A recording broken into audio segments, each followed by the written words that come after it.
Bismillahirrahmanirrahim.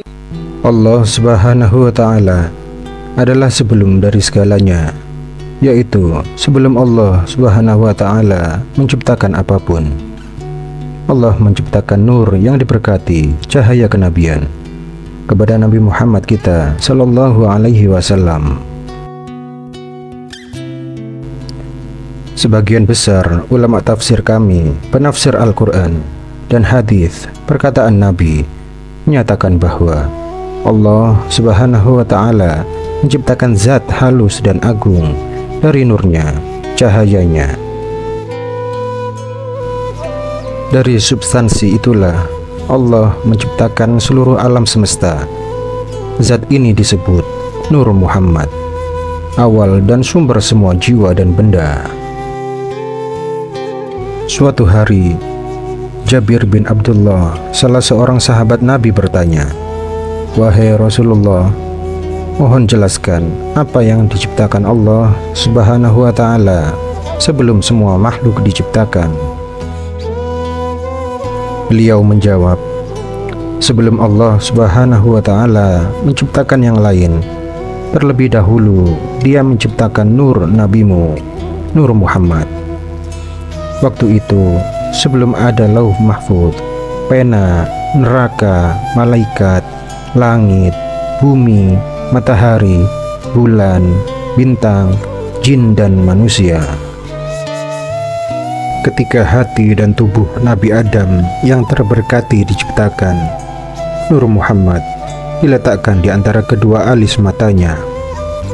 Ketika jiwanya dimasukkan kepadanya, Nabi Adam memperhatikan bahwa ada nur yang bersinar seperti planet Venus di dahinya. Ketika Nabi Adam diciptakan, dia memahami melalui ilham bahwa Allah Subhanahu wa Ta'ala memanggilnya sebagai Abu Muhammad, yaitu Ayah Muhammad. Dia bertanya, "Wahai Rabbku, mengapa engkau memberiku nama Abu Muhammad?" Allah memberitahu dia, "Wahai Adam, angkat kepalamu." Ketika Nabi Adam mengangkat kepalanya, beliau melihat nama Ahmad tertulis dari nur Nabi Muhammad Sallallahu Alaihi Wasallam di Arsy. Saat itu dia bertanya, "Wahai Rabbku, siapakah ini?" Allah Subhanahu wa Ta'ala berfirman, "Ini adalah nabi dari keturunanmu. Namanya adalah Ahmad di langit, Muhammad di bumi. Jika aku tidak menciptakannya, maka aku tidak akan menciptakan kamu di muka bumi dan langit."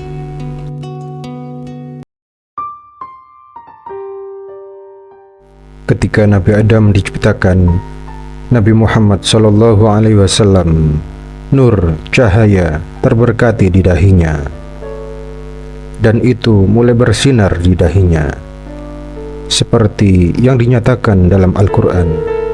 Cahaya suci ini datang dari ayah beliau, kemudian kepada ibu beliau, hingga mencapai Nabi Muhammad Sallallahu Alaihi Wasallam. Allah Subhanahu wa Ta'ala menyatakan dalam Al-Quran, "Cahaya suci telah mencapaimu." Dinyatakan dalam hadis, Allah Subhanahu wa Ta'ala menciptakan hamba-hambanya. Allah menciptakanku yang terbaik dari seluruh manusia, dan Allah menciptakan yang terbaik dari manusia-manusia ini di Arab.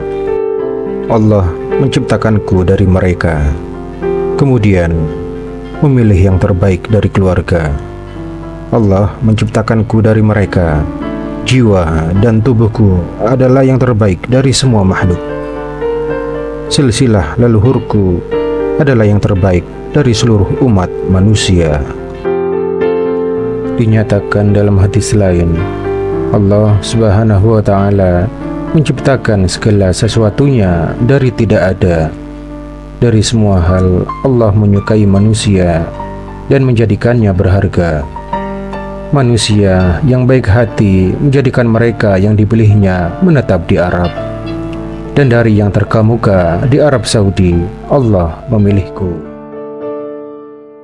Allah menempatkan aku di antara yang terhormat, yang terbaik dari orang-orang di segala zaman. Dan orang-orang yang mencintaiku di Arab taat kepadaku. Mereka yang mengadakan permusuhan terhadapku, maka mereka yang mencintaiku juga merasakan permusuhan terhadap mereka.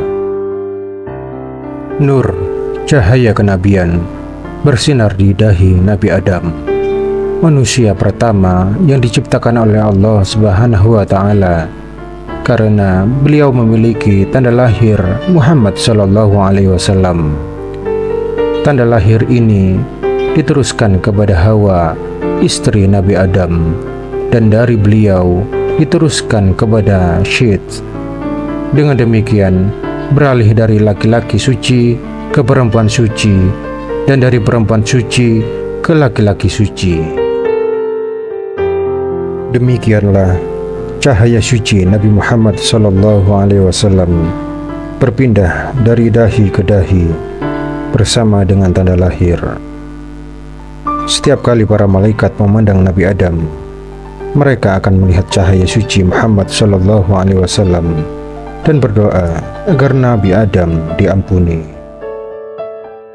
Nabi Adam ketika beliau akan wafat, beliau berkata kepada Nabi Syed putranya, "Putraku, nur cahaya kenabian yang bersinar di dahimu adalah nur dari Muhammad Nabi terakhir.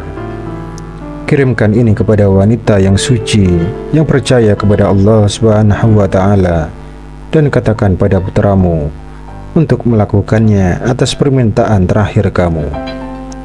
Hingga sampai kepada Nabi Muhammad Sallallahu Alaihi Wasallam. Sebelumnya, semua ayah mengatakan kepada putra mereka untuk melakukannya. Masing-masing dari mereka memenuhi kehendak ini dengan menikahi gadis yang paling suci. Nur cahaya kenabian melewati dahi pria dan wanita murni ini dan mencapai pemiliknya.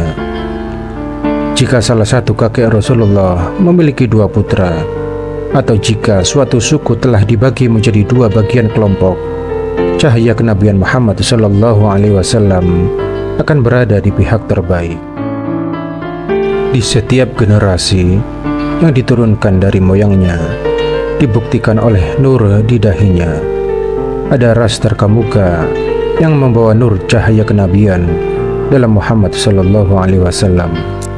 Di setiap generasi, wajah seseorang dari ras ini sangat cantik dan sangat cerah. Oleh karena cahaya suci ini, dia sangat berbeda di antara saudara-saudaranya, dan suku tempat dia menjadi lebih tinggi dan lebih terhormat daripada suku-suku lain. Dalam salah satu hadis, Nabi Muhammad SAW berkata, "Tidak ada nenek moyangku yang berzina. Allah Subhanahu wa Ta'ala menciptakanku dari ayah yang rupawan, baik, dan ibu yang cantik dan mulia. Jika salah satu nenek moyangku memiliki dua putra, aku akan menjadi yang terbaik di antaranya." Nur ini dipindahkan dari satu putra ke putra lain karena Nabi Adam mencapai taruh dan menyerahkan kepada putranya Nabi Ibrahim. Kemudian Nabi Ibrahim menyerahkan kepada putranya Nabi Ismail. Nur cahaya kenabian ini bersinar seperti matahari, dipindahkan ke salah satu putranya Adnan, dari dia ke Ma'ad, dari dia ke Nizar. Nizar berarti sedikit. Beliau dinamai Nizar karena peristiwa berikut.